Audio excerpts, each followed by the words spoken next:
سیعرەکەشی هەر یەک سیعرە ساڵانە 200 کیلۆ هەنگوین بەرهەم دەهێنێت. لە کوێستانەکانی گەڵاڵەی شارباژێڕەوە بەشداری ئەم فێستیڤاڵەی کردووە. هەنجینەکانی کوێستانەکانی گەڵاڵەیە تقریباً 200 کیلۆمان بەرهەم هەبووە. لە تام و چێژدا هەنجوین زیاتر جیایەکەیتەوە.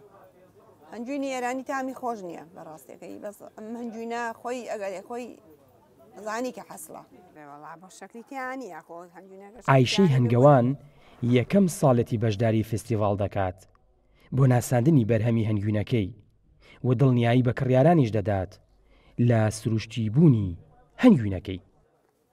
لە سەلاجەی کەی باش نییە هەنجوین من هەر ئاوادایانێ مەسە هەنجوینی ئیپارمان ماوە ئێستەمە 20 کیلۆی پارمان ماوە بەس هیچی نایە هەنجوینی حەسڵی خراپ نابێ کە مەرگە هەنجوینی شەکر تێکچێ کە هەنجوین حەسڵی بێ تێک ناچێت 2 ساڵ 3 ساڵ بمێنێتەوە تێک ناچێت.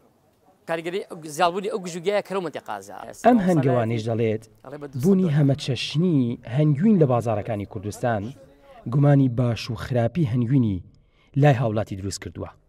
هەنگوێنی هەمە چەشنە لە کوردستانە بۆ نمونە لە تورکیاوە هەنگوێنێت لە سعودیەوە هەنگوێنێت لە ئێرانەوە هەنگوێنێت کاریگەری سەد لە سەری لە ناسینەوەی هەنگوێنی باش لە کوردستانە هەیە. ئەو کەسێک کە ئێوە هەنگوێنی باش لە کوردستانە بکرێت ئەبێت لە هەنگاوانەکەی بکرێت. هەنگوێن بۆ عەسڵ و عادی هەنگاوانەکە پێ ئەزانێت کام و کامە عەسڵ و کام عادە مختبەریش مختبەر لە وڵاتی ئەمە نییە. نەقسی مختبەر بە تاکید 100%. تاموچێژی هەنگوینی کوردستان ناوبانگێکی باشی هەیە. هەنگاوانان دەڵێن ئەگەر حکومەت داوکاریان بکە و دەستیان بگرێت ئەوە بەرهەمی هەنگوینەکانی کوردستان دەچێتە بازاڕەکانی چین و ماچین. ئاوڕا لەگەلی کوردستان سلێمانی.